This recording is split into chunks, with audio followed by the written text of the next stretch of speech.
Bé, bona tarda. Sigueu tots benvinguts a aquest acte de presentació del Diccionari dels Mamífers del Món i del Portal Vida, una iniciativa del TENGAT que després ens explicaran. Com que ens interessa que l'acte sigui el màxim d'àgil, cedeixo directament la paraula a la il·lustríssima alcaldessa de l'Ajuntament de Granollers, la senyora Alba Bernocell.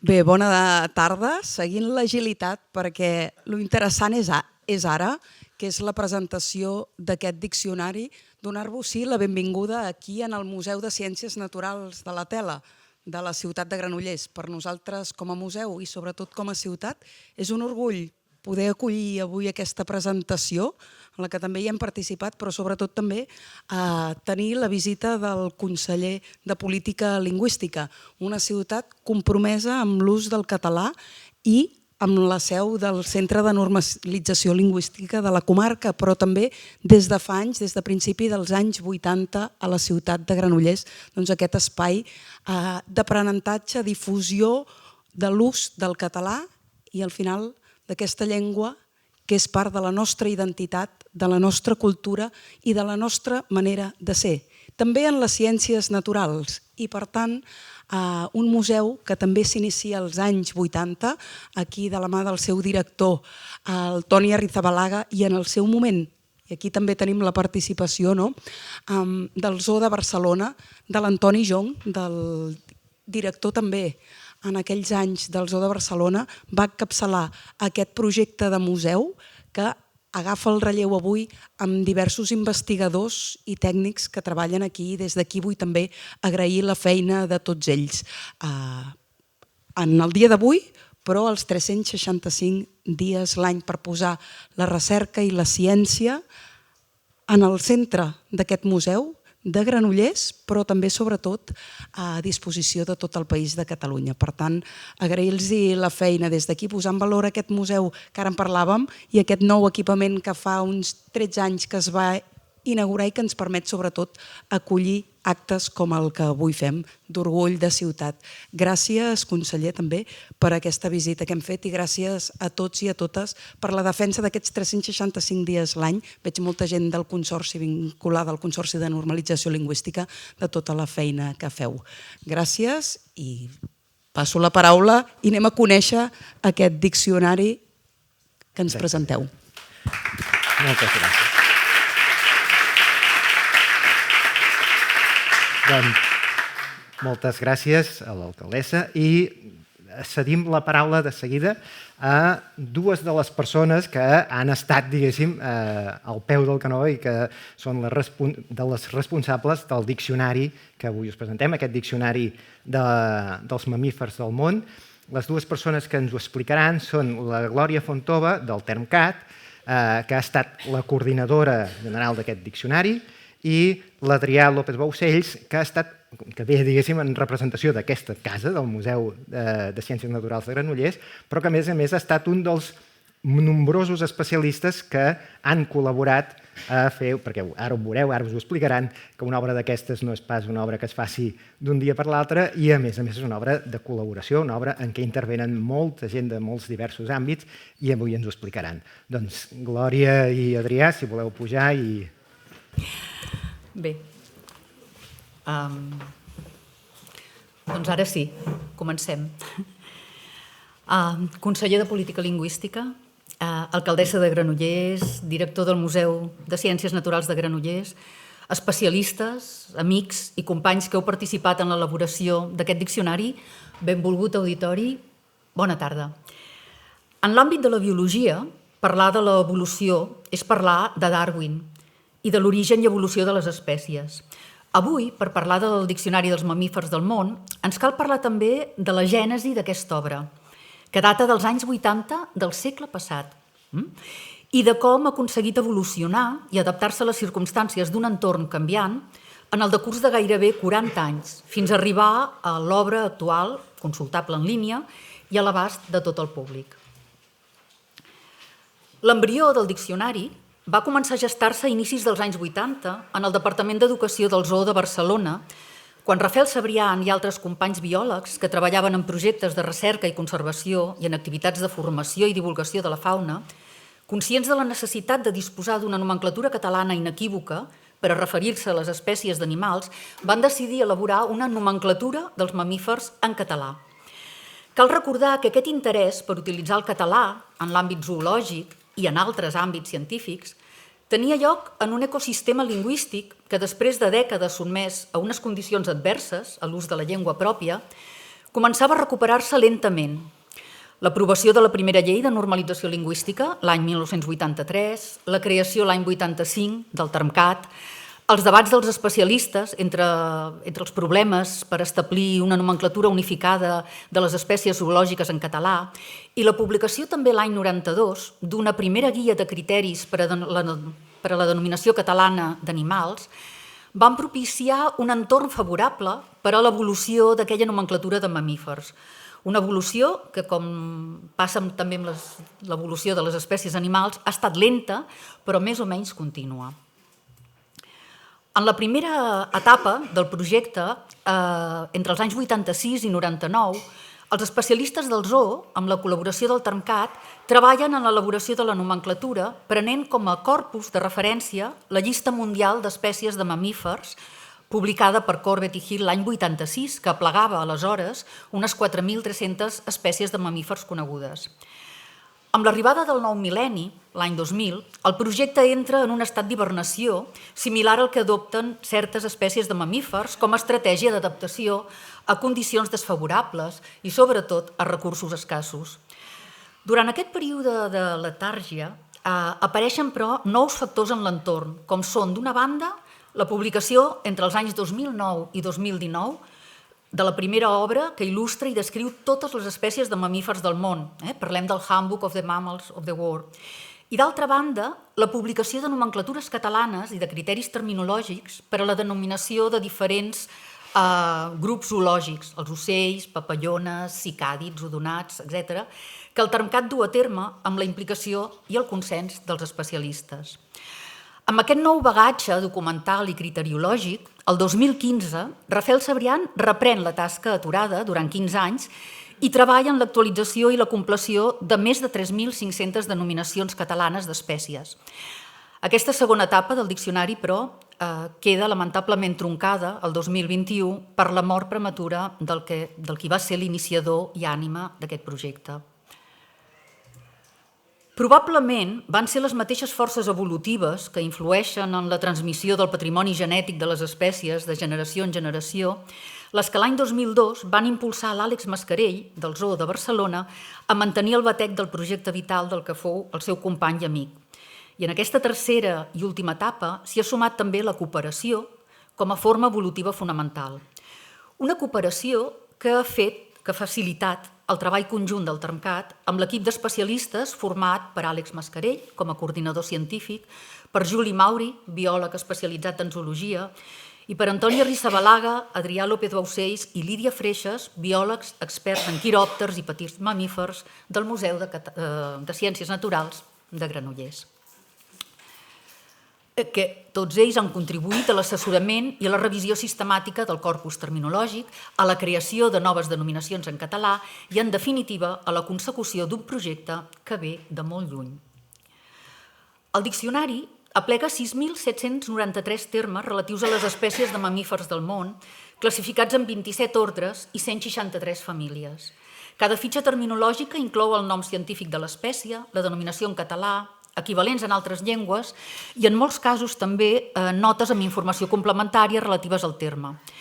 No cal dir que els grups zoològics que han comportat més complexitat terminològica han estat, de llarg, els rosegadors i els ratpenats, que representen el 60% de totes les espècies de mamífers. Les gairebé 900 consultes que des del Termcat hem plantejat als especialistes durant la revisió de la nomenclatura catalana en aquests 2 darrers anys evidencien que la tasca terminològica no ha estat fàcil. El diccionari s'ha elaborat amb la voluntat d'establir unes denominacions comunes, referencials, per a designar les diferents espècies de mamífers a partir de les formes documentades en les obres lexicogràfiques i especialitzades, a partir també dels criteris fixats per a l'establiment de denominacions catalanes d'animals i de l'anàlisi de les propostes neològiques fetes pels mateixos especialistes que han intervingut en el projecte. L'obra es pot consultar com a diccionari independent dins la col·lecció Diccionaris en línia, des del web del Termcat, i la terminologia que conté el diccionari també es difon des del Cercaterm, que és el motor de cerca multilingüe del Termcat. Tot i no disposar de gaire temps, ens agradaria comentar molt breument alguns dels aspectes metodològics i dels criteris de selecció aplicats a l'hora de donar preferència a un nom català entre els diversos noms documentats o de proposar un nom nou per a les espècies que fins ara no en tenien. Si teniu interès, podeu consultar els criteris terminològics aplicats a l'àmbit de la zoologia i també a d'altres àmbits d'especialitat a l'apartat de recursos del web del Termcat. Una de les recomanacions generals aplicables a les noves denominacions és la de donar preferència a la formació de noms específics sintètics. Quan dic sintètics és curts, com és el cas de ventre blanc, en el cas de l'eriçó ventre blanc, o cua roja, en la tupaia cua roja, enfront de noms sintagmàtics o més llargs, com serien eriçó de ventre blanc o tupaia de cua roja, per evitar justament denominacions que són massa llargues. Els criteris específics, però, especifiquen, però, en quins casos convé mantenir solucions sintètiques, com us he comentat, però en d'altres casos convé mantenir aquests noms específics més sintagmàtics, com és el cas del tití d'orelles grogues, que en aquest cas no en diem tití orella groc, i ara no em puc aturar a explicar el per què. Consulteu els criteris.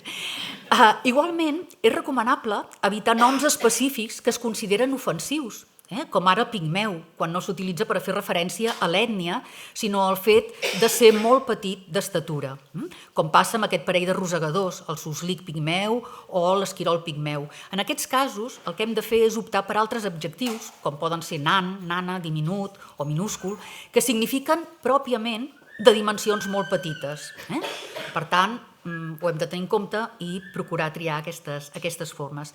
També es valora favorablement que el significat del nom específic coincideixi, quan sigui possible, amb els del nom científic o el d'altres llengües, com és el cas que us expliquem aquí, el porc espí bicolor. Fixeu-vos que el nom específic és similar als equivalents castellans, francès, anglès i fins i tot el nom científic.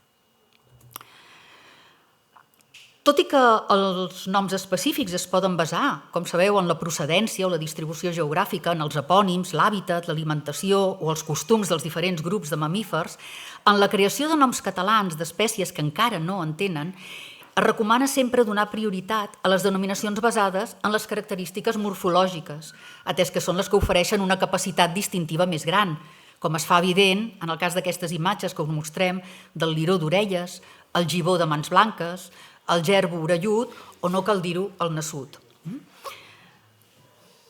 Les denominacions catalanes d'espècies documentades en el Diccionari Normatiu de l'Institut d'Estudis Catalans s'han mantingut en aquest diccionari, tot i que ocasionalment ha calgut fer-hi alguna adaptació. És el cas, per exemple, de noms uninomials, amb un sol nom, que en el context mundial de denominacions d'aquest diccionari ha calgut adequar a formes binomials, com ara turó europeu, o en el cas de l'almasquera ibèrica, sobretot per evitar imprecisions respecte de les altres espècies del mateix gènere. També ens podem trobar que les obres lexicogràfiques generals no coincideixin en la tria de la denominació principal d'un grup zoològic que presenta diversitat de formes dialectals, com és el cas, per exemple, dels individus de l'ordre dels quiròpters. En diem ratapinyada, en diem ratapanada, ratpenat, esmoriac, moriac, moricet, poliac, això entre moltes altres formes. D'una banda, passa que els diccionaris divergeixen a l'hora d'establir ratapinyada o ratapanada, que és la forma general del valencià, com a denominació principal. D'altra banda, els especialistes vinculats a aquest diccionari donen prioritat d'ús a la forma ratpenat.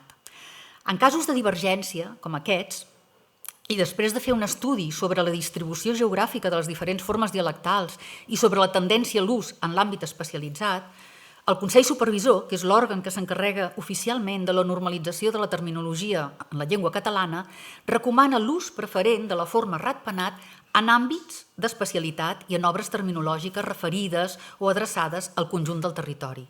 Evidentment, les altres formes dialectals són sinònimes i són adequades, però en l'àmbit terminològic es prefereix ratpenat. En alguns casos, el Consell Supervisor també ha intervingut en l'estudi i l'aprovació de noves denominacions catalanes proposades pels especialistes per a designar espècies de mamífers que no tenien establert cap nom en català. N'és un exemple el terme gòfer, que és l'adaptació catalana de l'anglès gopher per a designar els rosegadors de la família dels geòmits que viuen a l'Amèrica Central i del Nord. I veieu que hi havia, entre moltes alternatives, doncs es va aprovar l'adaptació del manlleu anglès gòfer. Per a la revisió de la nomenclatura catalana dels quiròpters ha estat essencial la participació i l'assessorament incondicional que ens ha ofert l'Adrià López Baucells, coordinador científic del grup de recerca de ratpenats del Museu de Ciències Naturals de Granollers. Ell ara ens explicarà algunes de les pautes terminològiques que s'han tingut en compte a l'hora de proposar canvis o de crear noves denominacions per a les espècies d'aquest grup de mamífers. Endavant, Adrià. Molt bé, gràcies. Se'm sent bé? Molt bé. Doncs res, en primer lloc, moltíssimes gràcies per estar aquí. Deixar clar, ja ho han dit abans, que això, jo estic aquí, però en realitat és el reflexe d'un treball d'un grup de recerca molt gran i molt actiu que hi ha al museu. Entre ells, doncs, la Lídia va col·laborar amb els rosegadors, però també tota la resta d'equip que ha aguantat les discussions i converses i discrepàncies que hi ha hagut. Llavors, abans de començar amb això que deia la Glòria, jo m'agradaria tenir l'oportunitat d'explicar una petita batalleta d'avi, perquè ara jo he posat 1.400 i pico noms comuns amb tot l'equip, però abans d'això, fa uns anys ja n'havíem posat un. I això ho vam comentar amb la Glòria també al principi, va ser la meva primera experiència terminològica de noms comuns en quiròpters. Us explico com va anar. Nosaltres treballem de nit, busquem ratpenats i els anem a buscar a la muntanya. Llavors, a Catalunya hi havia 29 espècies, 28 espècies presents en aquell moment, però sospitàvem que n'hi havia una que també hauria de ser-hi i que no l'havíem agafat mai, ni nosaltres ni ningú. Mai ningú havia agafat a Catalunya aquella espècie de ratpenat. Doncs uns companys van fer uns anàlisis, modelització, van treballar amb mapes i de tot, i vam sospitar que estaria en una zona concreta del Cadí. I vam decidir anar-hi un cap de setmana, vam agafar els permisos pertinents i vam anar a buscar-lo. El segon dia vam agafar aquesta espècie. I era la primera vegada que aquesta espècie es veia a territori català. Imagineu-vos que a les 4 o 5 de la matinada, tornant amb un 4x4 per les curves del Cadí, allà a prop de Berga, dèiem, i ara què li direm a aquest bitxo? O sigui, quin és el seu nom en castellà? En castellà era el murciélago bicolor. És un nom que no és representatiu, tots els ratpenats són bicolors. És un nom zero útil, és un nom no pràctic ni per científics ni per naturalistes. I discutint-ho amb en Carles, amb en Xavi, amb la Lídia, em deia, escolta, però aquest animal, si el mires així, amb la llum de la llanterna, brilla. És un animal que brilla el pèl, tant perquè sigui una mica oliós, perquè sigui grisós. I va dir, però no té un aspecte com platejat? Doncs li direm ratpenat argentat. Pum, pam, ale. Notícia a la premsa i el ratpenat argentat s'ha quedat. I així es va sortir. I després, clar, vaig conèixer la Glòria i em va venir amb els criteris terminològics, no? I em va venir amb... No, és que han de ser mots patrimonials, jo. Molt bé, d'acord. Llavors vaig començar a intentar entendre una mica la feina aquesta de buscar el perquè de les coses i quins noms s'hi posen i per què, i si són útils, no són útils, no? I a partir d'aquí va començar la feina de posar, com veieu aquí, 1.423 noms comuns a espècies, moltes d'elles les havíem vist, perquè des del Museu de Granollers hem tingut la sort de tenir projectes arreu del món. Hem estat a Austràlia, Brasil, la Guiana Francesa, Madagascar, Kènia, i hem vist moltes espècies. Llavors això ha estat una mica la base d'aquesta col·laboració amb el personal del Termcat, en concret amb la Glòria, de poder aportar el nostre granet de sorra amb percepcions més pràctiques del terreny, amb comentaris més específics, que ara hem seleccionat uns quants exemples perquè veieu una mica la feina que s'ha fet des de dintre. Quina és la feina que comporta haver d'anomenar 1.400 espècies de manera, acceptable per tothom. Llavors, aquí. Aquest és un dels primers exemples i una de les primeres grans discussions que vam tenir amb el Termcat. Nosaltres defensàvem que no s'havia de dir ratpenat, ratpenat d'orelles, ratpenat de ventre blanc, ratpenat de tal, perquè la nostra argumentació era que els ocells no ho diem, no? un ocell de pit-roig, diem un pit-roig. Un ocell de bec planer, no diem bec planer, un cullerot, no diem un ocell de. Total, vam discutir-ho molt, a vegades hem guanyat nosaltres i a vegades ha guanyat la Glòria. Doncs, en el cas aquest, en aquest cas, doncs, es manté, ha guanyat ella. Per què? Per què? Us explico el per què. Perquè hi ha confusions. Hi ha coallargs, que són altres espècies de mamífers no ratpenats. I això podria induir error. Sensat, em va convèncer. I, per exemple, el ratpenat coallarg europeu, que és el que veieu a la foto, és una espècie catalana que podem trobar pràcticament a tot arreu de Catalunya i es diu ratpenat coallarg europeu. I el mateix criteri s'aplica a moltes altres espècies, com el ratpenat argentat eurasiàtic, que us sona, és aquell que vam descobrir, i ens va canviar el nom, perquè per nosaltres era l'argentat, ratpenat cua de rata d'Egipte, ratpenat mastí comú. Llavors, tot això va donar lloc a parlar en cas a cas quan hi havia possible confusió i quan no hi havia una possible confusió. Llavors passo a ensenyar-vos els que vam guanyar nosaltres, que són les ferradures. Les ferradures són unes espècies molt curioses, són aquestes que veieu aquí a mà esquerra. Se li diu ferradura per un motiu molt obvi, que és que el nas hi té uns replecs de pell que tenen un aspecte d'una ferradura d'un cavall. A la foto potser no s'aprecien molt bé, però creieu-me, tenen un replec aquí que és exactament la ferradura d'un cavall. I quan nosaltres parlem al dia a dia amb els nostres voluntaris, la gent que els va buscar, que els compta i que els hi fa fotos i de més, no diem mai és un ratpenat de ferradura, diem és una ferradura petita o una ferradura gran. Aquest motiu la va convèncer bastant. Llavors, han passat a ser la ferradura petita i llavors d'espècies molt més llunyanes, l'arlequí d'Indoxina o el rater gros. El rater gros, per exemple, és una espècie amenaçada a Catalunya, molt amenaçada, del qual tenim molts pocs refugis coneguts i més val que sapiguem com dir-li per no confondre'ns. Llavors, juntament amb en David i altra gent del museu, també estem fent seguiments d'aquestes espècies i aquesta és la denominació que hem escollit per parlar d'aquesta espècie. Aquí, els mots patrimonials famosos. Què vol dir això? Això vol dir que quan hem d'escollir un nom, doncs si podem utilitzar termes que provenen d'una arrel llatina descriptiva i molt més útil perquè ja parlen de trets morfològics o perquè t'expliquen com són, doncs és molt més útil. A mi particularment aquests m'agraden molt. I us he d'acceptar una cosa. Quan jo vaig acceptar aquest encàrrec per primera vegada, em vaig proposar, faré 1.423 noms comuns amb mots patrimonials que siguin descriptius. És impossible. És extremadament impossible. Llavors, és veritat que n'hi ha moltes espècies que sí que ho hem aconseguit, com aquestes d'aquí. Orellut daurat, com el de la foto. A veure, més descriptiu que això crec que no cal explicar-ho. El follet de collar. El follet de collar, a més, vaig tenir la sort de poder-lo veure mentre tancàvem el diccionari de mamífers en persona, davant meu. És una espècie que està a Taiwan i se li diu follet perquè té un aspecte com xispejat, de color daurat, brillant.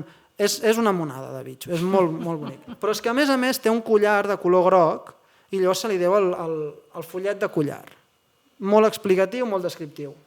El polset atlàntic. El polset atlàntic és una espècie realment diminuta que no té polzes pràcticament, són tan residuals que no se'ls hi veuen, però sí que hi són. És una petita ungla que té el dit gros, se li diu polset. Doncs també descriptiu, pràctic, fàcil de memoritzar, tot bé. La llança grossa, ratpenat dorsinoverdós, tots aquests tenen, com veieu, connotacions molt descriptives en paraules catalanes que podríem fer servir al nostre dia a dia. Seguim amb els... Llavors, això són els noms comuns adaptats del científic. Aquí és on nosaltres ens sentim molt còmodes, perquè tant jo com la resta del nostre equip, per ser sincers, no fem servir mai noms comuns. Parlem sempre amb el científic. I quan parlem del científic, el comunitzem. Diem, no, doncs això és una caròlia o un hiposidèrid. I això una mica és el que amb la Glòria vam estar intentant evitar, però en alguns casos es va arribar a l'acord que estava bé i que es podia respectar, com en el cas de l'hiposidèrid d'esperons. La vampiressa, per exemple, és un nom científic llatí que per similitud amb termes catalans ja va bé que també estigui vampiressa. I el centurió cènex, un centurió. Com veieu, són pocs casos i en aquest cas s'ha optat per catalanitzar aquests noms científics. I després els noms d'espècies que ja tenien un històric, un historial, en llibres, en notícies, i que eren difícilment intercanviables amb altres denominacions. El ratpenat dels graners, per exemple, que és una espècie molt comuna de zones rurals, que podeu tenir a casa vostra al teulat i no saber-ho, o en els polígons industrials, doncs aquest era difícilment canviable i vam optar per mantenir aquesta denominació amb totes les espècies d'aquest gènere a tot el món. Ratpenat dels graners andí, cua llarg, del Japó i gros. Un altre criteri. N'hi ha molts. Això, bàsicament, els estic resumint molt ràpid perquè veieu que no va ser una tasca d'agafar un dia els noms i anar a dormir, sinó que ha estat un discurs, una discussió constant, trucades i correus electrònics i demés. I aquests són com és l'últim exemple d'ordre dins del caos. Hi havia els sinòpters, que és un grup de ratpenats que inclou molts gèneres. Tots aquests que hi ha aquí, no els llegiré. Per intentar buscar noms comuns per totes aquestes espècies entràvem en moltes contradiccions. Contradiccions que incloïen noms molt llargs, confusions intercontinentals, o sigui, el que en un continent podia semblar lògic, quan s'extrapolava en un altre continent perdia tot el sentit. M'explico? Hi havia moltes controvèrsies. En aquest cas vam decidir agafar el sinòpter, tots són sinopterins, doncs a partir d'aquí tots els gèneres passen a ser sinòpter. Són paraulotes, però perquè entengueu una mica, hem agafat un gran sac i hem posat a dintre moltes espècies que no són d'aquest gènere, però fent servir un ordre taxonòmic superior. I així ens hem estalviat moltes paradoxes a l'hora de posar noms costat per costat. I amb això és l'exemple. Aquest és l'exemple d'aquest sinòpter de Sulawesi, que és un Chinonax o un Chironax, el sinòpter maculat, Balionycteris, Megaerops. Veieu que són noms molt diferents, molt complexes, amb cap tipus de referència i també amb orígens una mica controversos, els noms llatins. Llavors, en aquest cas, vam decidir fer aquesta homogeneïtzació i tirar endavant. I ara sí, torno a passar la paraula a la Glòria. Jo anava a dir com ja hem dit, però ara diré com ja heu vist, com ja heu sentit, la implicació d'especialistes i d'institucions ha estat absolutament cabdal en l'elaboració d'aquest diccionari, concebut com una eina pràctica que pretén afavorir el coneixement i la difusió dels noms catalans dels mamífers en els diversos àmbits d'ús. I justament l'ús és l'ús que en facin els especialistes, les institucions i els usuaris en general a través de portals, a través de les plataformes de ciència ciutadana, de les publicacions científiques, material de divulgació, textos oficials, etc. Serà l'ús el factor social principal per garantir la conservació del nostre ecosistema lingüístic. Hem començat aquesta presentació esmentant Darwin i l'evolució de les espècies, i no la volem acabar sense constatar que el Diccionari dels Mamífers del Món, de fet, també es pot explicar com el resultat de l'evolució d'un projecte dotat de vida. Un projecte concebut, iniciat i treballat per Rafael Cebrián, origen i peça clau d'aquesta obra. Ell era expert en programes de recerca i conservació del Zoo de Barcelona i va ser assessor del Termcat durant 3 dècades en nomenclatura de fauna i un referent per a tots aquells que estimen la biodiversitat i la llengua. Avui estem convençuts que ell també és present aquí, en el record de les persones que el van conèixer i sobretot en l'ànima d'aquest diccionari. Moltes gràcies.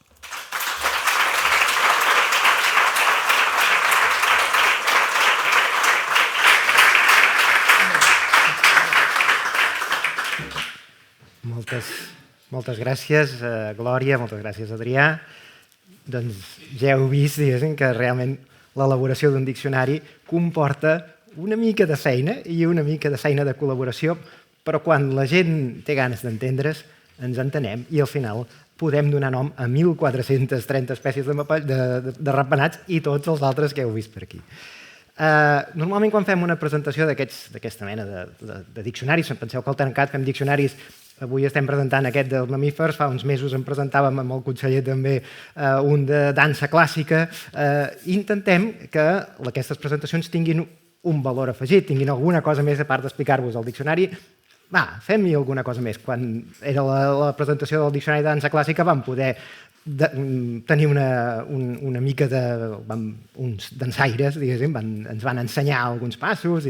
Avui era difícil portar-vos els mamífers aquí, i donant-hi voltes i amb l'ajut dels amics d'aquí del museu vam pensar, espera't, i ara donarem la paraula a una persona que potser el nom alguns no el tindreu clar, però quan li veieu l'aspecte de seguida direu, calla, sí, és el del Keki Com. És la cara del Keki Com, aquell que l'haureu vist corrent una marató mentre anava intentant explicar-nos què passava a l'organisme mentre corries una marató, enfilat dalt d'una excavadora immensa dient que era el seu somni de petit, enfilar-se dalt d'una excavadora com aquella, i coses com aquestes, les que vulgueu, diguéssim, perquè li van fer de tot.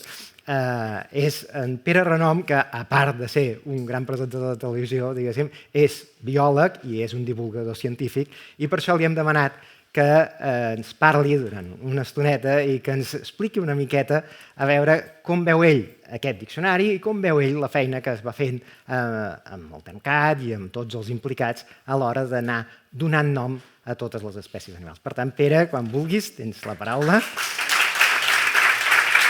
Mireu a veure si tot funciona. Hola, sí. Bé, moltes gràcies per convidar-me i gràcies per aquesta simpàtica presentació. Has esmentat coses que ni me'n recordava ja, com això de l'excavadora m'ha fet molta gràcia. És veritat, em feia il·lusió.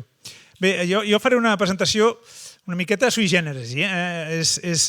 És bastant filosòfica, a mi m'agrada molt la lingüística també, tot i que jo no soc lingüista, però barrejo aquí aspectes d'ecologia, ja ho veureu, és bastant transversal, una miqueta en la meva línia. I he volgut començar amb aquesta imatge que trobo enormement evocadora, que és una de les pintures rupestres més famoses del món. Segur que la coneixeu, és la cova de Chauvet, que està a França, a la riba esquerra del riu Ardèche, i són aquesta representació d'aquests cavalls que són extraordinaris. Perquè es fa una idea, les pintures d'Altamira, que també són extraordinàries, tenen uns 15.000 anys. Ara algunes datacions, sempre són polèmiques les datacions, però situen potser al voltant de 20.000. Però estaria entre 15 i 20.000 anys, en canvi aquestes estan entre 28.000 i 32.000 anys, o sigui, pràcticament el doble. Estem remuntant-nos al paleolític inferior i és espectacular com podien tenir aquesta precisió, aquest traç. Eren autèntics artistes, les persones que van dibuixar això. Llavors, és evident que amb això podem saber que ja eren artistes fa molt de temps, que ja de fet eren homo sapiens com nosaltres, eren idèntics. Si haguéssim agafat alguna d'aquelles persones i l'haguéssim portat a la universitat de petit, hauria estat exactament com nosaltres, no hi hauria diferència. Genèticament eren idèntics, per tant les capacitats intel·lectuals també eren idèntiques i les artístiques també, però fixeu-vos, és notable el bé que dibuixen aquí, van dibuixar cavalls i han dibuixat fins i tot aquí el rinoceró llanut perquè era un període glacial i van poder conviure amb aquests animals. Bé, doncs, aquí el que estem veient és això, la capacitat artística que tenien, però també amb els animals que estaven convivint.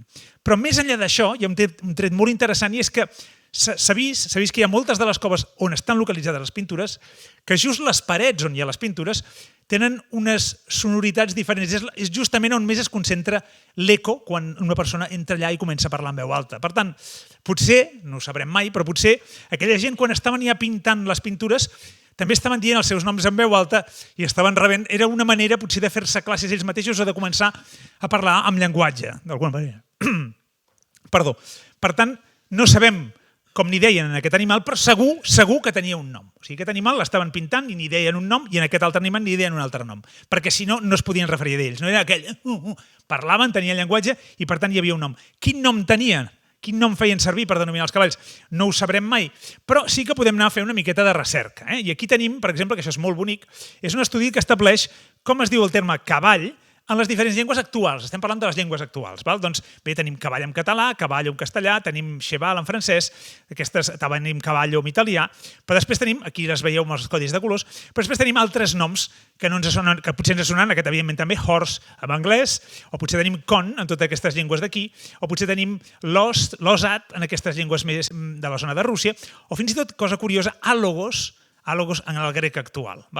Quan un va i busca l'etimologia, l'origen etimològic d'aquestes paraules, se n'adona que la més dominant a la nostra zona, que és cavall, ve de cavallus, que justament no és com n'hi deien en llatí els llatins en el cavall, perquè el cavall era ecus, que era el llatí clàssic, sinó que li deien els cavalls, diríem, de segones, els cavalls que feien servir per arrossegar, que no eren els cavalls que tenien categoria, en aquests els deien cavallus. I aquests, el llatí vulgar, és amb el que ens ha arribat més a nosaltres, tot i que també hem conservat, evidentment, el llatí clàssic. i el curiós també és que en grec clàssic n'hi deien hippos, però en canvi el grec actual n'hi diu àlogos, que fixeu-vos que logos és d'aquí ve de lògica, no? I quan fem un neologisme com biologia, l'estudi, la ciència al voltant de la vida, o geologia, la ciència al voltant de la Terra, no? De la Gea. Doncs bé, si posem àlogos és que no té justament ciència, que és una bèstia, que és irracional.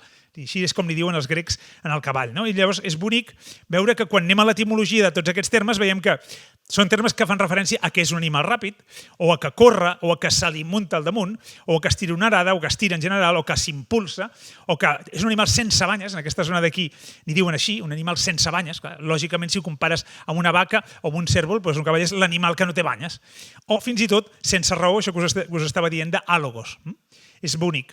En el nostre cas, com us deia abans, ens ve hem adoptat termes de diferents orígens, per tant, tots els que venen de cavalus, doncs tenim cavall, cavalcadura, cavalcar, cavalleria, cavalleresc, cavallerós, cavalleria, cavallerissa, però també tenim del llatí clàssic, èquit, equí, equitació, eqüestre, i fins i tot del grec clàssic, com hípica o hipòdrom. N'hi ha molts més, o n'hi ha uns quants més, però aquí fet perquè veieu que de diferents camins i l'associació d'idees que nosaltres hem anat fent d'un terme que designa un animal, al final tenim designar tropes, tenim una actitud, no? Ser cavalleros, tenim un lloc on corren els cavalls, tenim hipòdrom, tenim un adjectiu, eqüestre, tenim, per tant, una gran diversitat, tots a partir del nom d'un animal que ens va impactar ja des de fa 30.000 anys. Però hem anat més enllà, hi ha altres cavalls. Nosaltres aquest és el que tenim de referència. Perdoneu. I aquí, com podrien haver arribat a anomenar aquella gent de les pintures rupestres?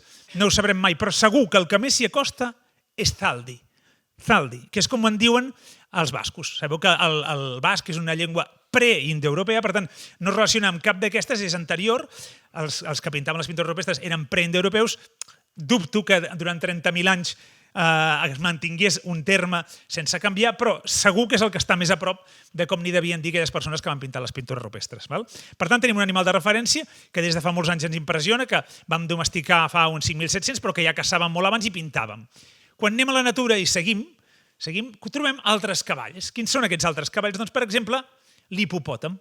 És sensacional aquest exemple. Fixeu-vos, els grecs van arribar a zones quan van moure's cap a l'est, a través d'Alexandre Magne i altres, i descobreixen un animal que no havien vist mai, perquè dirien, podria ser un cavall, home, sí, és molt generós, podria ser un cavall molt deformat, però és un cavall que viu en un riu. Per tant, com li diem? Doncs hipopòtamus, que és justament literalment vol dir el cavall de riu. El tamos aquest, el potamos, de fet, Mesopotamos vol dir meso, sabeu que vol dir entremig, no? Mesoamèrica és Centroamèrica, meso estaria al mig, Mesopotamos és que està entre dos rius, per tant, Mesopotàmia està entre el riu Éufrates i el riu Tigris, no? Doncs Potamos vol dir riu, hipos vol dir cavall, el cavall de riu, ja ho tenim. I quan li van posar el nom científic Linné, doncs a més encara va reblar el clau i li va posar amfibius, que viu en els dos medis. Un cavall de riu que viu en els dos medis, perquè també viu a la terra. Ja ho tenim. Aquest va ser l'origen, però això, evidentment, ha arribat molt més tard, però ja l'origen d'hipopòtam és no tinc cap més terme, busco un de referència, un cavall, més o menys és un cavall, viu al riu, cavall de riu. En tenim d'altres, per exemple, el cavallet de mar. Fixeu-vos també, hipocampus, hipo torna a ser cavall, hipocampus és el monstre marí, el cavall marí. També, si us hi fixeu una miqueta i sou generosos, el cap també té una mica de pinta de cavall. El cap, una miqueta, sí que és veritat que s'hi assembla. I d'aquí coses sorprenents, per exemple aquesta, fixeu-vos. Algunes embarcacions fenícies ja tenien un cap d'un cavall i n'hi deien hipoi a l'embarcació. Probablement hi ha bastanta gent, bastants erudits que ho defensen això, que el famós cavall de Troia no tenia sentit que fos un cavall. El que van regalar segurament va ser una embarcació que tenia aquest cap de cavall perquè eren les embarcacions d'aquella època. Llavors, amagats a l'interior de l'embarcació hi havia els aqueus que van sortir i van prendre Troia. Per tant, diríem, fins i tot el cavall està aquí. Estava en el seu exèrcit, en la seva cultura, però també en les seves formes de navegar. I encara un últim exemple de cavall, doncs tindríem el cavallet del diable, que és com en diem a molts llocs de Catalunya i dels països catalans se n'hi diu a les libèl·lules, els espiadimonis. Però encara hi ha més cavalls. Hi ha, a través de les ferradures, abans ho he esmentat parlant dels quiròpters, doncs a través de les ferradures tenim, per exemple, nosaltres tenim molt present com són les ferradures d'un dels animals que més ens ajuda i que portem més temps amb ells, i llavors descobrim aquest crustaci, aquest artròpode, i que n'hi diem cranc de ferradura, perquè és evident que té aquesta forma de ferradura. Hi ha diverses espècies, aquesta en concret és de l'Indo-Pacífic. El ratpenat ja l'he esmentat abans, té aquesta ferradura al nas, clarament, però que més fins i tot el nom, el llatí, tot i que això ja és molt posterior, però el nom en llatí, fixeu-vos que rhino, que és nas, rhino, i lofus, que és cresta. Per tant, té un nas crestat que alhora, i en llatí ho diem aquí, ferrum equinum, ja ho diu claríssim, no? En llatí diu el ferro dels cavalls, és a dir, la ferradura. O sigui, clarament en llatí n'hi diem així, però és que en vulgar també n'hi diem així. El que més es veu és que té una ferradura al nas. Altres ratpenats, aquest havia estat, si ho tinc ben entès, ja em corregiran els especialistes, però havia estat abans del mateix grup, en qualsevol cas, aquest hiposideros, això és això mateix, però dit en grec, perquè hipo és cavall, sideros d'aquí siderúrgia, que és metalls, per tant, quin metall? Bé, doncs ferro, té un cavall de ferro, què vol dir això? Justament ferradura. També té una ferradura en el seu nom. Utilitzem, per tant, la ferradura del cavall per designar un ratpenat. O fins i tot una serp. Aquí, hipocrepis, cavall, crepis en aquest cas és en grec, que vol dir sabata. Per tant, seria sabata de cavall, seria la ferradura que té aquí al cap aquesta serp, la corrobre de ferradura. Fixeu-vos quina fertilitat que hi ha. Tenim un cavall i del cavall va saltant el nom a molts altres animals de molts altres grups, bàsicament a través de l'analogia. És molt bonic veure com hem fet això els humans, és molt bonic seguir aquest camí. Fins i tot en la vegetació. Hipocrepis, ja ho heu vist aquí, hipocrepis aquí estan a la denominació específica i aquí estan a la denominació genèrica. Hipocrepis, hi ha tot un grup de plantes que es diuen hipocrepis, que en català també es diuen així, hipocrepis o desferracavalls, que no més bonic, perquè és evident com tenen els fruits, no? Tenen forma de ferradura. Més cavalls. Però aquests ja són imaginaris. Ara hem anat pel terreny de la biologia, hem anat descobrint diferents animals que tots tenen aquesta similitud amb els cavalls, però podem anar a animals que no existeixen, però també els diem cavalls. Per exemple, el centaure, la barreja entre un cavall i un humà. Aquest és el centaure Quiró, el més famós, que més segurament va ser un metge, era un savi, d'aquí l'Hospital Quirón de Barcelona. No? Aquí tenim el Pegàs, per exemple, el cavall amb ales, o tenim fins i tot l'unicorn. Són éssers mitològics a través dels quals sempre hi ha hagut la figura del cavall. És a dir, d'alguna manera portem el cavall molt, molt endins amb nosaltres. Què seria un unicorn? Aquests altres, evidentment, no existeixen, tot i que aquest podríem dir que els grans genets a vegades es consideren centaures perquè es consideren comunicats bé amb els cavalls. Hi ha curses fins i tot que es diuen el centaure, però en qualsevol cas jo us puc dir que potser sí que hi ha unicornis. Com serien els unicornis, de veritat? Doncs serien aquests. Són cavalls normals i corrents que quan pasturen se'ls enganxen llavors d'aquesta espècie, del xàntium i d'altres, i aleshores transporten les llavors amunt i avall i se'ls queden així rastres que semblen realment com si tinguessin una banya, per tant, unicornis. I, de fet, així és com es va inventar, es va descobrir el velcro, perquè un tal George Demersal va veure això en el seu gos i va tenir la idea de dissenyar-ho i fabricar el velcro que portem a la roba i a tot arreu. Per tant, veieu fins on arriba el terme de cavall. Cavall fins i tot en nom propi, això ja ho trobo divertidíssim. Resulta que Filip II de Macedònia, aquest és el més famós, de fet hi havia un Filip I que no coneix ningú, però Filip II és el pare d'Alexandre Magne, Philos, estima, estimació com filosofia, que estima el saber, Sofia és el saber, no?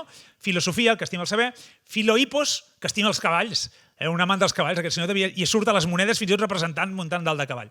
I d'aquí, de Filipos, Filip, i d'aquí Felip. Els reis de totes les dinasties europees s'han acabat dient molts Felip, que segurament ni ells saben que el seu nom vol dir que estimaven els cavalls. No? I després arriben els pilotes, la gent que els intenta fer una miqueta dels homenatges i descobreixen unes illes, que ja estaven descobertes, per cert, però i com els hi direm en aquestes illes? Doncs els hi direm les illes Filipines, en nom de Felip II. I tenim unes illes que també tenen en origen el nom d'un cavall. Fixeu-vos, o de cavall, d'estimar els cavalls. O sigui, mireu quin camí que hem fet al llarg del llenguatge i de com nosaltres ens movem designant les coses a través de les analogies. Val?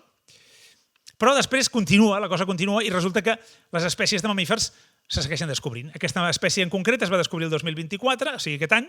Aquest pudu també s'ha descobert aquest any. Això és un petit artiodàctil, un petit cérvol, això és gros, això, i s'ha descobert aquest any.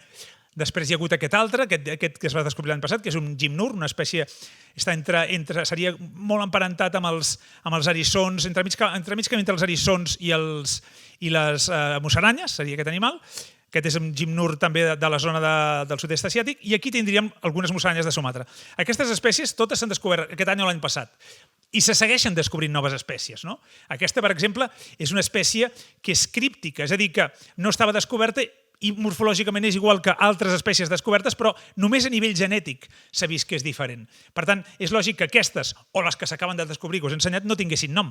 Aquests noms, teniu feina ara vosaltres, els que heu posat el nom al diccionari, per anar ampliant, perquè el que sembla ser que diuen els models, aquest model, per exemple, és que encara ens queden unes 300 espècies de mamífers per descobrir el món. Sembla mentida, però encara n'hi ha 300 espècies. Per tant, segurament el diccionari us animo que continueu ampliant-lo amb aquestes 300 espècies més a mesura que vagin sortint. Fins i tot a la zona d'Europa encara se n'esperen algunes, unes 77. Per tant, Déu-n'hi-do la feina que encara podrem tenir anomenant espècies amb aquests criteris que heu vist vosaltres, que ja no seran els criteris que us he explicat jo històrics, perquè aquí ara ja anem amb una altra, diríem, funcionalitat, però en qualsevol cas teniu feina aquí. Aleshores, us he portat uns petits exemples que no he pogut estalviar-me perquè m'encanten sobre com la denominació dels animals s'adapta a l'ecosistema. Nosaltres en aquest animal, el ren, nosaltres en diem ren, els americans en diuen caribú. Viu, això és una projecció polar, veieu aquí que hi ha l'Àrtic, i viu tot el que és el Nord-Amèrica, tota la zona de Canadà i dels Estats Units de Nord-Amèrica, Alaska, i tota la zona de Rússia, de tota la zona de Sibèria. Però si us hi fixeu, hi ha uns numerets aquí. Aquests numerets indiquen les diferents subespècies. Aquestes són les subespècies descrites per la ciència. Sabeu que gènere, espècie i subespècie. Hi ha totes aquestes d'aquí. Però a totes nosaltres els hi diem rens i a totes els americans els hi diuen caribús. Bé, doncs resulta que les tribus inuits que viuen en aquestes zones ja fa milers d'anys que conviuen amb aquests animals i els hi hem posat tota una mena de termes, els hi hem posat molts termes per diferenciar el mascle de la femella, per diferenciar un mascle subadult d'un mascle adult, per diferenciar una femella prenyada d'una femella que porta la cria, per diferenciar cadascuna d'aquestes subespècies. Per tant, diríem, el llenguatge s'adapta molt bé a l'entorn que tenen i quan comparem la nostra pobresa, diríem, per designar aquest animal respecte a la gran riquesa que tenen els moradors justament de la zona de l'Àrtic, és molt bonic veure que la llengua s'adapta a l'ecosistema. En un ecosistema àrtic, però també en un ecosistema tropical. Nosaltres les palmeres, la majoria de palmeres, hi ha algunes de les palmeres que tenen nom, perquè aquí també tenim palmeres, la palmera de Tilera, la palmera cocotera, no és d'aquí, però també la denomenem la palmera canària, però quan anem a Sud-amèrica hi ha més d'un centenar d'espècies de palmeres i en diem palmeres, i prou, en català i en castellà. Però resulta que aquí hi ha tots aquests noms, això són noms de diferents llengües pròpies de la zona de Perú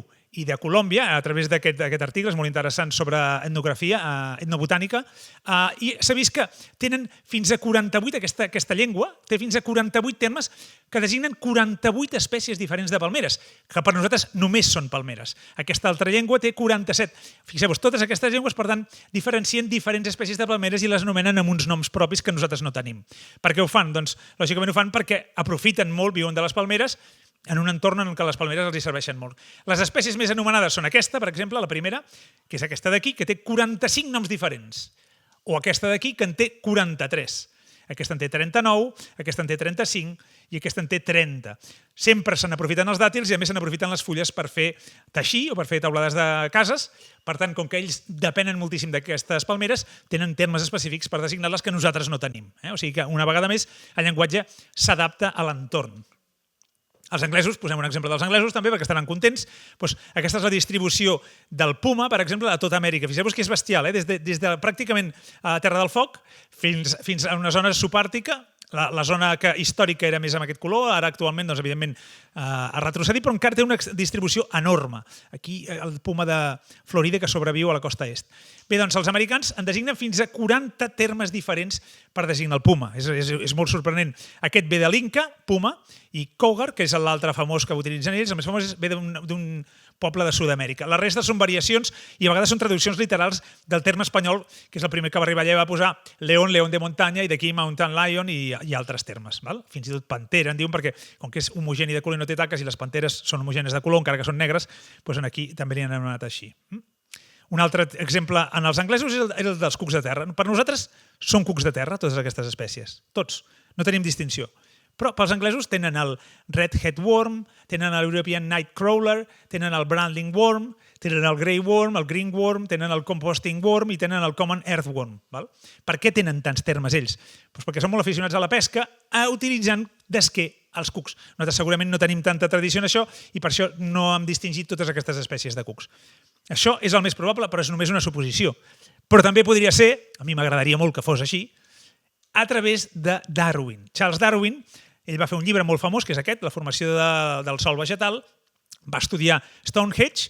Si us hi fixeu, Stonehenge, quan ho va estudiar ell no estaven tan ben posades les pedres, avui en dia estan més ben posades, però fins i tot així es veu alguna pedra que encara està caiguda. I ell va dibuixar, això és un dibuix, una il·lustració original de Darwin, va dibuixar quin era el nivell de la pedra I va observar que aquestes pedres, amb els mil·lennis, es van enfonsant, realment es van enfonsant, mica en mica van subsidint en el sòl. Per què? Perquè aquí sota s'acumula humitat, hi ha cucs que treballen, fan galeries, i mica en mica el sòl va cedint i, per tant, la roca es va enfonsant. Llavors va estudiar molt, va escriure un llibre sencer, i se'n van a riure molt d'ell també. Fixeu-vos aquí aquestes típiques caricatures que del cuc va evolucionar en el mono i del mono el senyor Darwin, no? En rient-se'n d'ell. O l'interrogant del cuc, Darwin i el cuc. En qualsevol cas, podria ser que aquesta tradició que té ja 150 anys o 130 anys d'estudiar molt els cucs fes que ells encara tinguin molts termes per designar cucs que nosaltres no tenim, o podria ser per la pesca, o podria ser per alguna altra cosa, però la qüestió és que ells tenen molts termes que nosaltres no tenim per designar cucs. Però nosaltres també tenim un patrimoni interessant. Quin patrimoni? Per exemple, aquest exemple m'agrada molt. L'adaptació al medi, que us he explicat, els de l'Àrtic tenen una adaptació, els de les zones tropicals una altra. Nosaltres tenim en el medi litoral tenim aquesta adaptació. Resulta que tenim aquest gòbit d'aquí, que abans era el Gobius buchichi, i ara han canviat de nom, i ara és aquest, l'Incognitus, i també tenim aquesta espècie, aquesta mena de monstre. Aquest viu entre 0 i 10 metres de fondària, aquests són la distribució, que els punts verds, exclusivament mediterrani, és endèmic, tot i que també hi ha algun just als afores, a la zona del Golf de Càdiz, i aquest, en canvi, vermell vol dir que està a tot arreu del món, excepte just en aquestes zones centrals. I està entre 500 i 2.500 metres. Quina és la diferència? Que aquest el veiem pràcticament cada dia si ens fiquem dins de l'aigua, i aquest, o no cal ni ficar-se dins de l'aigua perquè el veus allà a les roques, i aquest no el veus mai ni el pesques mai, perquè està a unes fondàries que no hi tenim normalment accés. Per tant, aquest d'aquí resulta que té tots aquests noms comuns, gobi, borret àsper i cabot d'ortigues, i aquest no té cap nom comú, perquè no hi hem interaccionat. Si no hi ha interaccionat, encara que el tinguis a 2 quilòmetres d'intramar i en fondària, no li acabes posant nom perquè no el veus. És evident, això, no? Aquí, com a detall interessant, a part que aquests llibres són alguns dels llibres que fan recopilacions molt boniques i molt exhaustives dels termes per cadascun dels peixos amb diferents variants locals, que és molt bonic, això veus com en cada comarca o en cada zona del territori català hi ha diferents noms per designar els peixos. Aquests dos són 2 compendis, n'hi ha més. Fixeu-vos que aquí està el peix al costat d'aquesta anèmona, per això en diuen cabot d'ortigues, això seria l'ortiga de mar. És a dir, que tenim la nostra versió pròpia del Nemo, del peixet aquest dels peixos pallasso, tan famosos tropicals que viuen dins de les anèmones. Doncs nosaltres també tenim un cas d'aquests molt bonic aquí que molt poca gent coneix. Un altre exemple molt bonic és el de diversitat lingüística. Aquesta obra és una obra monumental, Atles lingüístic del domini del català, feta per aquests 2 savis, Joan Beny i Lídia Pons i Griera, i auspiciat per l'Institut d'Estudis Catalans, segurament que coneixeu tots aquí, i aquí en el mapa el que es mostra és les diferents variants d'aquest animal, de l'espiedimonis, l'espiedimonis com es diu en cadascuna d'aquestes localitats. És fabulosa la varietat que hi ha, és increïble. De miceles en aquesta zona, senyoret, parot, tallanassos, estiracabells, en diuen també per aquí baix, en diuen cavallet del diable, cavallet de sèquia, cavallet d'aigua, de 1.000 termes diferents. Això a través d'aquest estudi. Però després vas a la Viquipèdia en català i encara hi ha tots aquests d'aquí que no són aquests d'aquí. O sigui, jo és que em quedo absolutament sorprès. O sigui, escanyapits, escopetes, aquestes espiedimones, esquitxidors, gavatxos, guitarretes, o sigui, és espectacular, és preciós.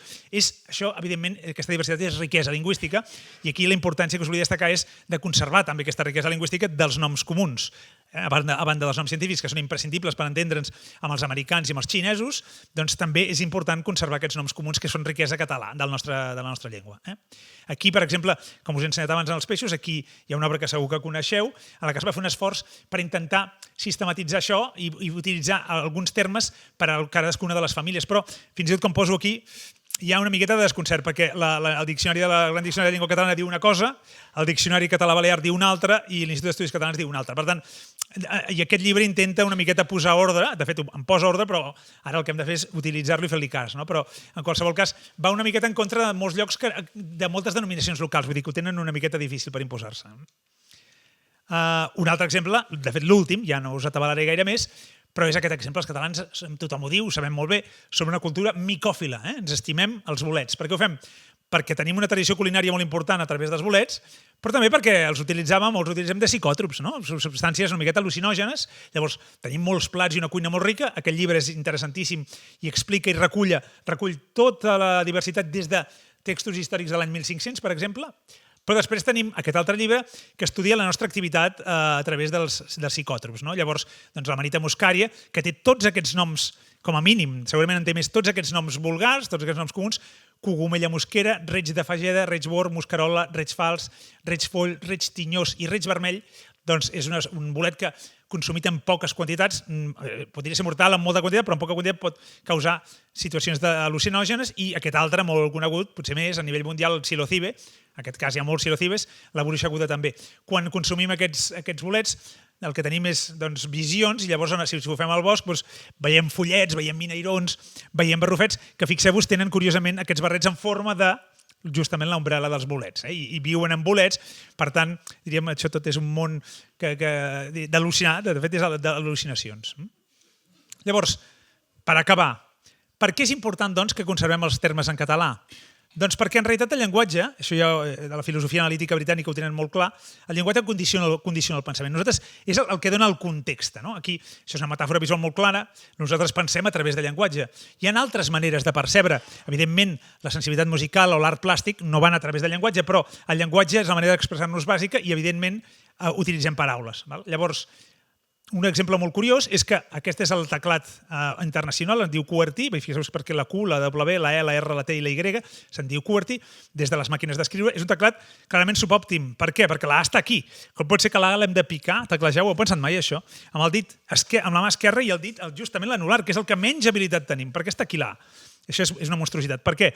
Doncs la història, no sé si la coneixeu, és perquè resulta que les primeres mecanògrafes, perquè eren dones, les primeres mecanògrafes, escrivien tan de pressa que les ballestes d'aquestes màquines d'escriure s'enganxaven i, per tant, perdien molt de temps. Llavors van dir, no, posarem el teclat de manera que costi més d'escriure, que es vagi més a poc, perquè així no s'enganxin les ballestes. I d'aquí vam arribar als ordinadors en els que ja no té cap sentit tecnològic això, però s'han conservat aquest teclat i, per tant, escrivim amb una forma que clarament no és gens òptima. Llavors, el que em vaig plantejar un dia va ser, podríem dissenyar un teclat que tingués justament les tecles, les lletres més utilitzades en català posades en els dits més favorables, que serien els dos índexs i els dos polzars? Però sí, això es pot fer. Llavors ho vaig parlar-ho i un gran especialista, que és el lingüista de l'UPF, Lluís de Izaguirre, va dissenyar aquest teclat basat justament en això. Aquest teclat és el teclat català. Gràcies a Softcatalà us el podeu descarregar i instal·lar-lo al vostre ordinador i resulta que té aquí aquesta disposició que el que maximitza és la velocitat perquè utilitzes dits més hàbils en la llengua catalana. Per tant, nosaltres hem sigut capaços de dissenyar un teclat català. Aquest senyor també va ser capaç, ja que veieu aquí les lletres, de dissenyar un Scrabble en català, que canvia la proporció de les vocals i de les consonants respecte al castellà. Per tant, es va haver de dissenyar específicament. No serveix el mateix Scrabble per anglès que per castellà que per català. Tenim un teclat català, tenim un Scrabble en català. Per què no podem tenir tots els mamífers del món en català? Doncs clar, ho tenim. Gràcies a ells ho hem aconseguit. I aleshores, per acabar, us vull ensenyar això, que és una cosa molt impressionant, que és com realment ens movem nosaltres en l'espai mental. Això estaria aquí? No, aquí. Ho heu apagat o...? No estan a les pestanyes que havia posat. Bueno, doncs em perdoneu un segon.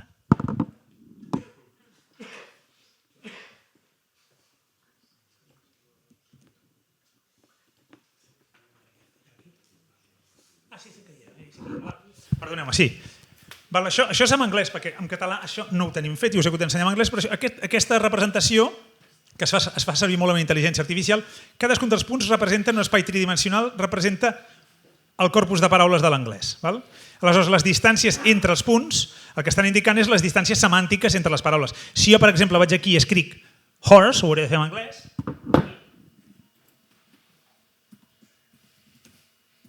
em dona dues opcions, en singular i en plural. Pum, el poso en singular. Aquestes paraules que veieu aquí són les que a nivell matemàtic estan més a prop. Riding, fixeu-vos l'associació d'idees que dona. Riding, és a dir, muntar, cavalleria, curses de cavalls, genet, cursa, animal, tornar a genet, cattle, breed, que és la raça, rope, les cordes, home. Aquí és molt complexa de veure perquè n'hi ha molts, però li puc dir, per exemple, que isoli només els 100 punts que estan més a prop. I aleshores veieu més clarament quines són les paraules més associades amb horse. Això funciona per cada llengua, però per cada llengua aquest núvol de paraules és diferent. Per tant, aquesta és la importància de conservar en català els termes per designar els mamífers. Perquè nosaltres tindrem una associació molt particular que no tindrà res a veure amb l'associació que tenen els anglesos, o tindrà poc a veure, i això és patrimoni, això és riquesa també. No? Quan abans ens explicaven que havien triat el nom de ratpenat en funció del que havien vist, és una història que han viscut unes persones i que si això s'escriu estarà a través, perquè tot això s'ha calculat a través de textos escrits. Si això s'escriu, estarà a través de textos, posarà una similitud, una gran proximitat entre un ratpenat i, per exemple, brillantor, o per exemple, pèl brillant, o per exemple, nocturn, o per exemple, frontal. Aquestes associacions d'idees també és com funcionem nosaltres. I gràcies a això podem intentar entendre com van pintar i quin criteri tenien els primers paleolítics i també podrem entendre, per exemple, poesia. Com per acabar, us he posat aquesta poesia molt famosa, que no llegiré perquè no hi ha temps, però de Jacint Verdaguer, que es diu Lo Comte Arnau i parla de dos cavalls. Moltes gràcies.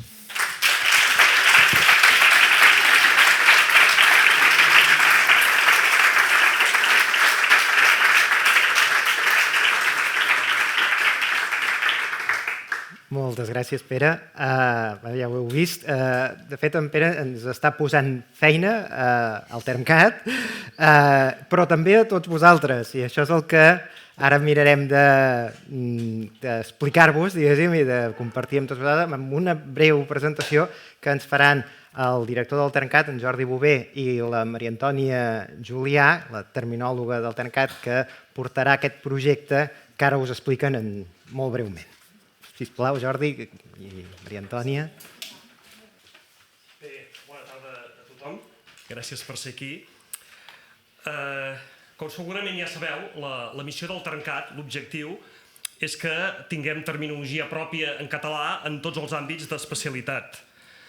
I també sabeu que això és una cosa que històricament ha estat complicat, primer per les interferències del castellà, ja dic per raons històriques, i més recentment per les interferències de l'anglès com a llengua hegemònica de comunicació científica. Per això, per aconseguir que tinguéssim terminologia en tots els àmbits, doncs des del Termcat hem treballat molt, amb aquests, ja heu vist abans, gairebé 40 anys que fa que hi som, i tenim, per exemple, un cercador terminològic, el Cercaterm públic, que hi ha més de 400.000 fitxes terminològiques, tenim més de 180 diccionaris especialitzats. El nostre servei de consultes ha resolt més de 80.000 consultes al llarg d'aquests anys i hem normalitzat, aquests termes que a vegades són anglicismes i hem de buscar alternativa, més de 10.000 termes. I tota aquesta feina, és clar, ara ho vèiem amb el diccionari, seria impossible de fer sense la participació dels experts. De fet, cada any, activament, ens ajuden més de 300 experts en el dia a dia a fer diccionaris, a resoldre consultes. I tot i això, tot i aquest contacte estret, sovint ens n'adonem que els experts no coneixen prou bé la feina que fem, els nostres recursos.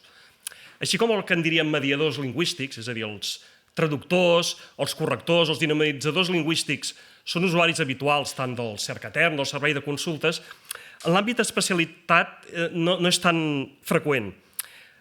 És per això que fa 8 anys van crear com una nova línia de difusió més especialitzada de la nostra terminologia adreçada a usuaris en concret.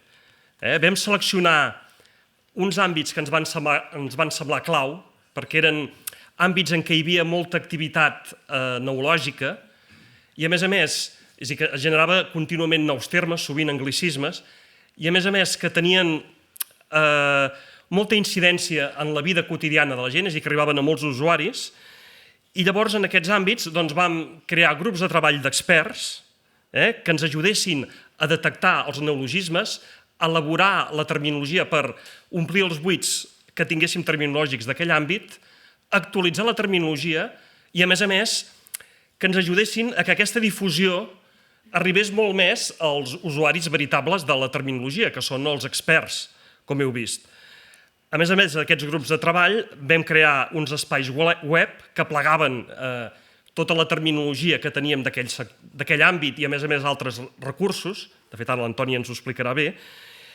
I llavors vam començar aquest camí. De fet, fins a dia d'avui disposàvem de 7 canals temàtics. De fet, els àmbits, un seria dret, ciències de la salut, TIC, economia, alimentació, esport i ciències de la terra. I ara, doncs, avui incorporem aquest nou canal terminològic de Ciències de la Vida i ara la seva coordinadora, doncs, la Maria Antònia, ens en farà 5 cèntims de què conté aquest canal.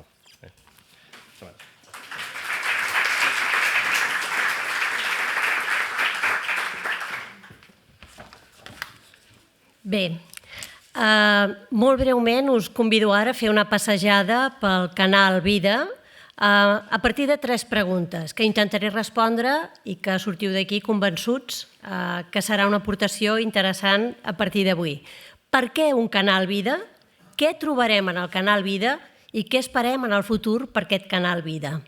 Potser algú de vosaltres, si s'ha connectat al web del Termcat, avui ja haurà vist aquesta interfície que es presenta com a novetat, el canal Vida. També probablement, amb les explicacions de les persones que han parlat abans meu, tothom deu haver copsat com d'importants són en les nostres vides els termes i conceptes de ciències de la vida. I en relació amb la feina que fem al Termcat, també haureu vist que és imprescindible, ho remarco, imprescindible, la col·laboració dels experts i expertes dels diversos camps del coneixement per crear i implantar terminologia en llengua catalana. I també com és de necessària la complicitat i la implicació dels parlants perquè els termes que es proposen arrelin i es facin servir. Per tot això, la raó fonamental de crear aquest portal Vida, al costat dels seus 7 germans, com ha presentat el director, 7 portals germans, ha estat facilitar tant com sigui possible la consulta segmentada de la terminologia de les ciències de la vida, el que abans en dèiem les ciències biològiques o simplement la biologia. D'aquesta manera, el que volem és que creixi el seu coneixement, la seva difusió i el seu ús. Haig de dir que al Termcat ens fa molta il·lusió presentar avui aquest projecte, que és fruit de la contribució i la feina de tot el personal del centre com un equip. Però permeteu-me recordar i agrair personalment a la Glòria Fontova, que va plantejar i liderar la creació d'aquest portal. Continuem amb la segona de les propostes. Què trobarem en aquest portal Vida? El que us presento ara és un seguit de diapositives per fer com una emulació de la navegació que us convido a fer avui mateix, si teniu curiositat. Què hi ha en aquest canal Vida? Doncs d'entrada trobarem una interfície, l'haureu vist, torno enrere un moment, amb un cercador, on en aquesta caixeta de cercar podeu introduir un terme en català, castellà, francès, anglès, el cercador és multilingüe, i us retornarà una informació. Sobre quins continguts? Podeu trobar en la pestanya que diu sobre el cercador tota la informació, però us remarco aquesta que és molt important, la xifra, 34.100 fitxes de diversos productes relacionats amb les ciències de la vida. Trobarem termes de neurociència, d'immunologia, de veterinària, de ramaderia, de bioètica, però també noms populars de plantes, ocells, mamífers, peixos, papallones, acompanyats dels noms científics, i més que segurament vindran. Això també és una crida a la participació.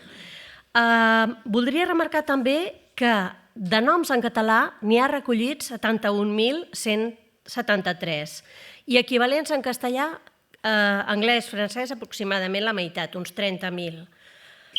De noms científics que en un àmbit com aquest tenen molt de pes, n'hi ha 31.000. És a dir, fixeu-vos la importància del nom científic al costat dels equivalents en llengües com l'anglès. És un canal eminentment dedicat, doncs, a la ciència. Continuo. Si aneu navegant per allà i cerqueu, us sortiran fitxes com aquestes. He posat 2 exemples simplement per presentar la fitxa de la biodiversitat i la de l'epigenètica i recordar el que ja ens han explicat en el cas de diccionari de mamífers. En les fitxes del Termcat trobareu normalment la denominació de denominacions catalanes, els equivalents en anglès, francès, alemany, en aquest cas també nom científic, en aquestes 2 fitxes no, però la de mamífers sí, per exemple, definició i una nota complementària que pot ajudar a situar el terme. També trobarem unes fitxes molt especials, que són les fitxes de criteris. Fixeu-vos que en cada cas, aquí, veieu aquesta fletxeta, en les fitxes trobarem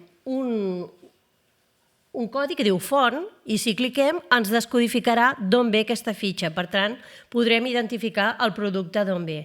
I aquesta l'he volguda posar perquè és del diccionari de criteris.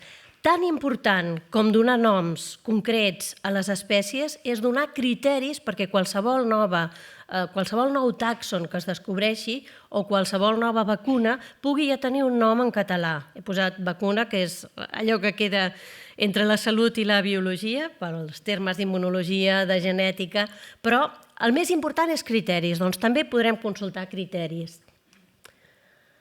També trobarem tot això, fixeu-vos que us estic ensenyant ara el que hi ha en el menú desplegable de dalt. Trobarem diccionaris en línia i aquí ja es veuen dos grans grups.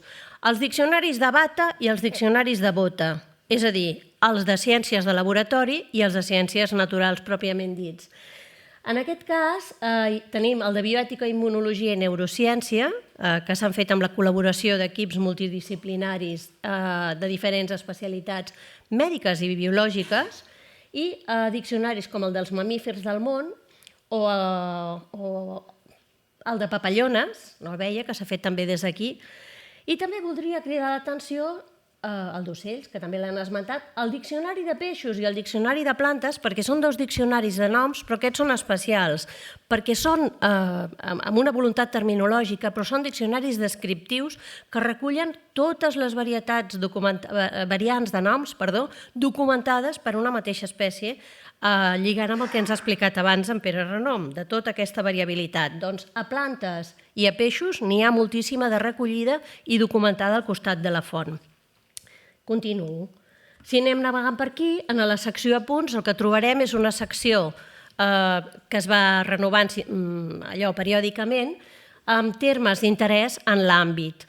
Avui ja n'hi ha un de nou, que no serem a temps de posar-lo, que és biodiversitat. Si haguéssim fet la captura avui mateix seria això. Aquestes col·laboracions es fan habitualment des del Termcat, però ja ho dic avui que seria meravellós que algú tingués la iniciativa de fer una proposta. Estem oberts a les col·laboracions dels experts i les expertes i els interessats. He anat en el següent apartat. Aquest, més recursos, és el que justament té més contingut que heu d'explorar amb tranquil·litat. Ara us en faig un tast. Hi ha un apartat d'articles i presentacions. Aviam, un petit aclariment. Tots aquests articles els trobareu també en el web del Termcat, perquè és un treball que s'ha fet des del centre. Però l'avantatge és que aquí els trobeu filtrats, els trobeu més de pressa i segurament arribareu més ràpid a allò que voleu trobar. Ja puc dir que, per exemple, aquest que diu paraules evitables aus, aviat n'hi haurà un que dirà paraules evitables bolets. Per tant, anem renovant. El següent apartat són els enllaços d'interès, que en aquest cas estan aplegats per temes, però jo des d'aquí també faig una crida. Si hi ha qualsevol enllaç que penseu que pot ser interessant de compartir, ens el podeu fer arribar i valorarem com és possible d'integrar-lo aquí, perquè és informació que s'ofereix als usuaris. Encara més, productes multimèdia. Sabeu que darrerament, els últims anys, el Termcat ha fet molts productes multimèdia en diferents àmbits, de la salut, de ciències de la Terra, però aquí els trobareu filtrats i veig aquí mirades de complicitat. Alguns d'aquests materials s'han fet amb la col·laboració del museu, per tant, llueixen i sí, tenen molta requesta. I això que us deia, els criteris. És realment important poder tenir eines per fer créixer la terminologia. Per tant, els criteris faciliten molt poder donar nom a totes les novetats i a totes les descobertes de noves espècies. Però no els podem fer sols. Mateix que he dit al principi, és necessari, és imprescindible tenir la col·laboració dels experts i expertes per poder-los definir. I la col·laboració, en molts casos, del Consell Supervisor del Termcat. El següent apartat, el nom ja ho diu tot, són notícies. Evidentment, demà, aquí, a dalt de tot, hi haurà la notícia de l'acte d'aquesta tarda, amb una ressenya del que hem estat fent. Insisteixo que el que heu de fer és explorar-ho, passejar tranquil·lament. I m'aturo un moment aquí. És l'última de les pestanyes. Qui som? La podeu llegir amb calma i explica tot això que hem intentat destil·lar i concentrar.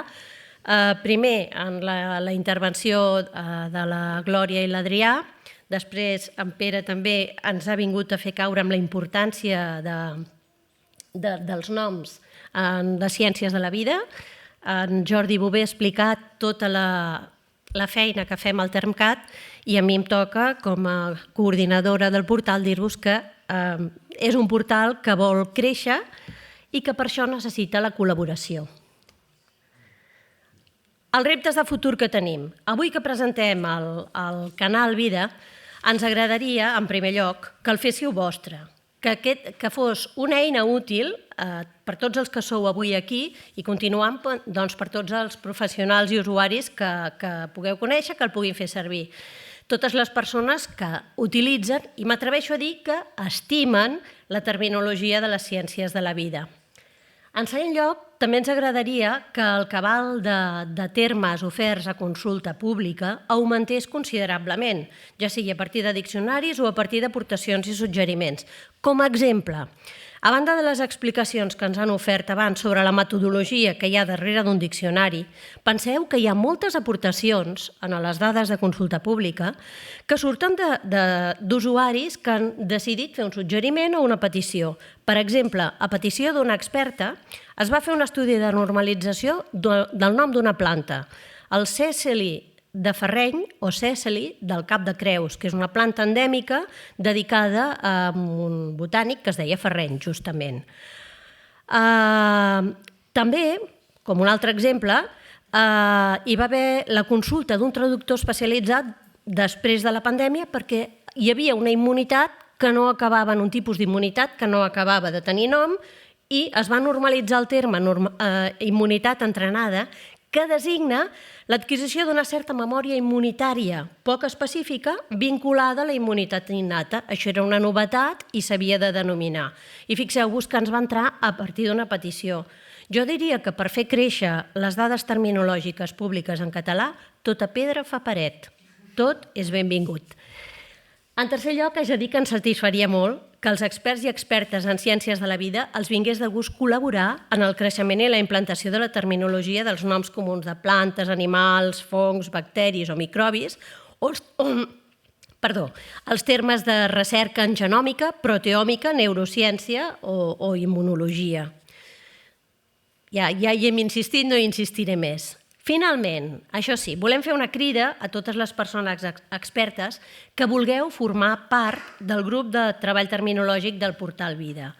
A sota del qui som hi ha tota una llista que ara de moment és oberta i aviat farem pública de totes les persones, ja en tenim que han acceptat de ser assessors i assessores, però tothom hi serà benvingut. La feina que us proposem consisteix, com ha explicat en Jordi Bové, col·laborar com a assessors en la resolució de dubtes i en la normalització de termes en català relacionats amb el vostre àmbit i també que ens feu saber les necessitats terminològiques que hi detecteu i ens ajudeu com a nodes amb els vostres col·legues a compartir aquesta afició, podríem dir. La nostra voluntat com a Termcat és aconseguir el màxim consens i l'adequació comunicativa en les propostes que fem, perquè és la manera que triomfin. Que el Canal Vida sigui un èxit en els aspectes que he esmentat constituiria un gran benefici per la llengua catalana i per la divulgació del coneixement científic en aquest àmbit. Pensem que Catalunya ha tingut i té un teixit de recerca molt arrelat en múltiples disciplines, sovint en posicions capdavanteres, d'entre les quals les ciències de la vida tenen un gran nombre de representants. Només per citar alguns noms, tot i que sé que me'n deixo molts, però vull citar-los, persones com el doctor Ramon Margalef en el camp de l'ecologia, els doctors Oriol de Bolós i Pius Foneker en el camp de la botànica, la doctora Mercè Durfort en la biologia cel·lular, o les doctores Montserrat Aguadé i Gemma Marfany en el camp de la genètica, són noms que ens conviden a fer créixer encara més la terminologia de les ciències naturals. Des del Termcat us volem agrair la vostra participació i el vostre interès i esperem que entre tots farem que aquest portal nounat avui es faci ben gran i fort. Moltes gràcies.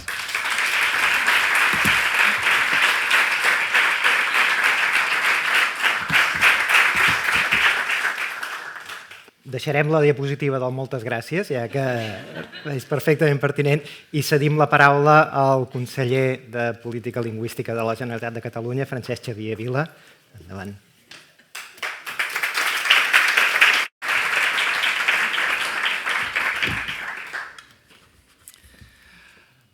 Bon vespre, alcaldessa, regidor, director del Termcat, director del Museu de Ciències Naturals, membres del Consorci per la Normalització Lingüística, ponents, amics, amigues que avui ens heu acompanyat en aquest acte.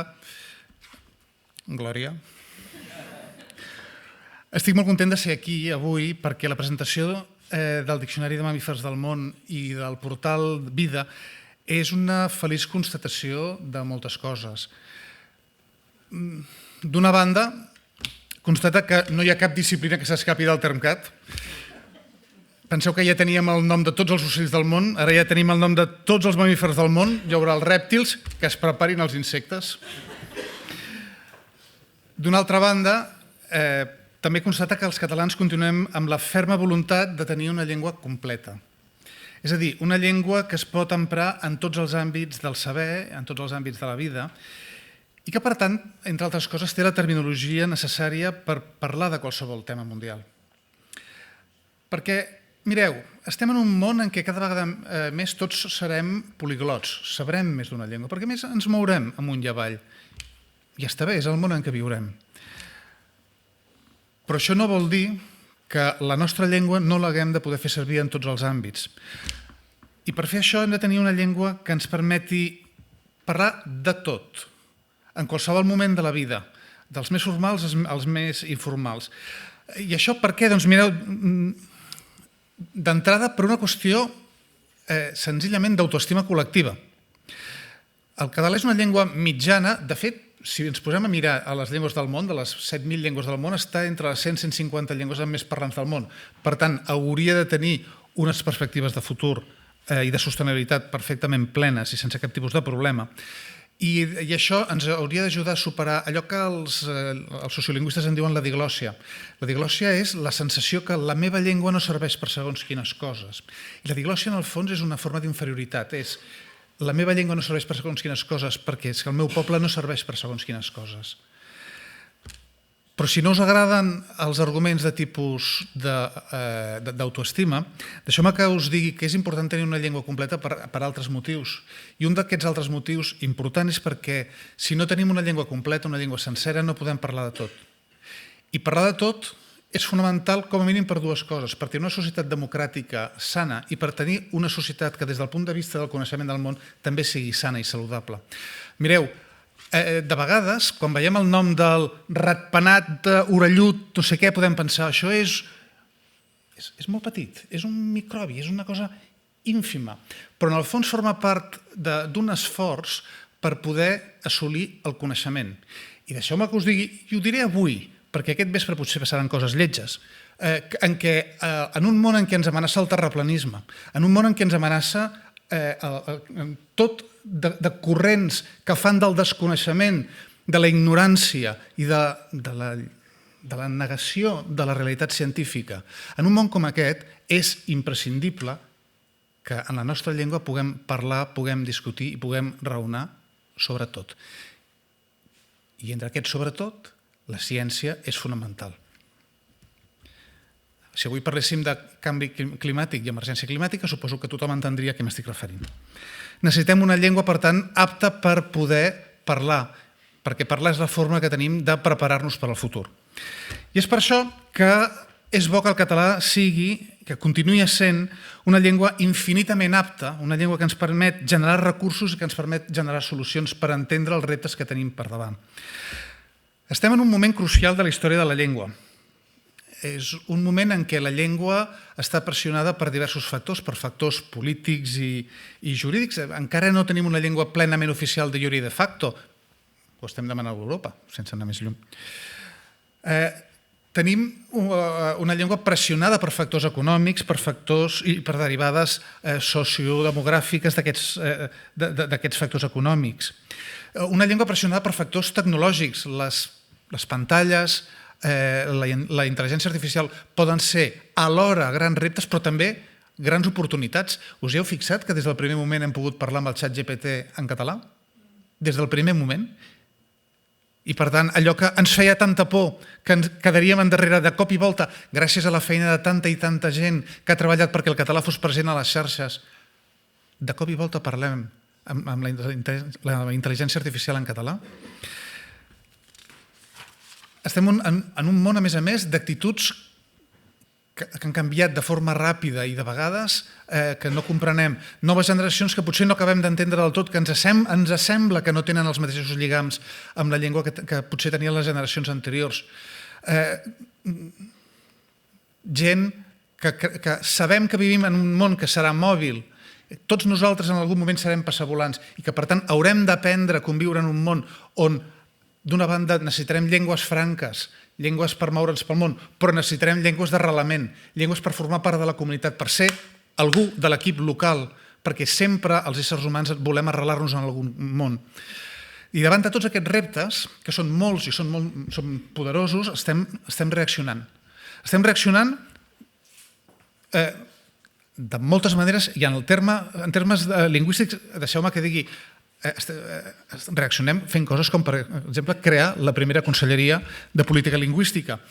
Estem treballant pel Pacte Nacional per la Llengua i en aquest moment de canvi, obres com les que avui hem vist són petites aportacions, granets de sorra que ens ajuden a anar en la direcció adequada.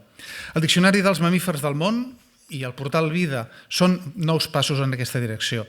Són fruits de la col·laboració, són fruits de l'entesa, ho han explicat els participants anteriors, entre les administracions, entre la societat civil, entre voluntaris.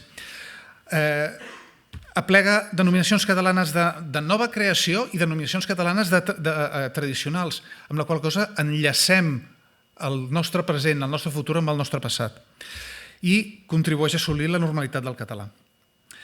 La generació d'aquest material lliga sobretot amb una de les 5 grans línies de treball de les polítiques lingüístiques d'aquesta legislatura. Fixeu-vos que les estem delimitant amb 5 termes bàsics. El primer és l'extensió del coneixement.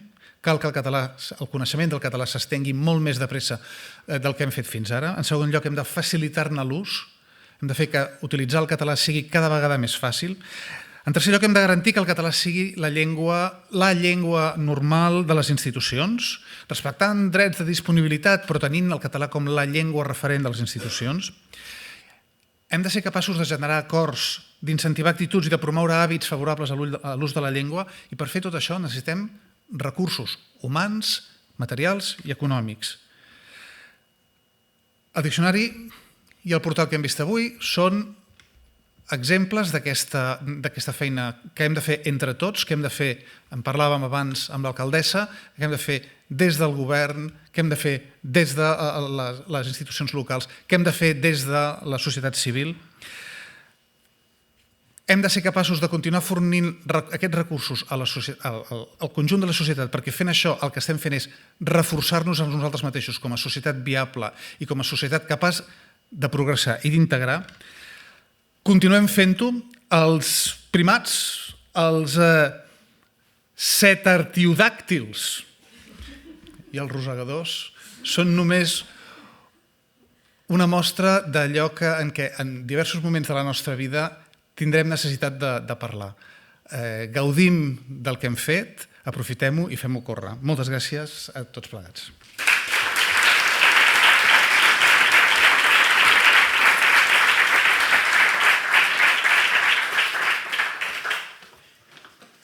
Molt bé, doncs tanquem l'acte agraint a tots els ponents, a les autoritats, a les persones que ens han explicat els diversos projectes i tota la feina que s'ha fet.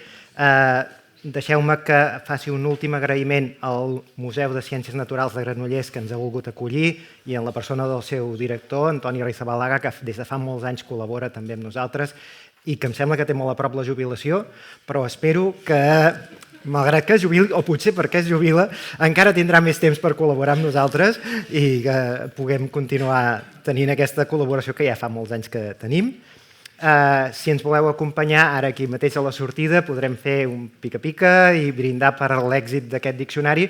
L'èxit d'un diccionari vol dir que sigui molt consultat i que el vegi molta gent i que el puguin i que ens el critiquin i que el fem créixer entre tots.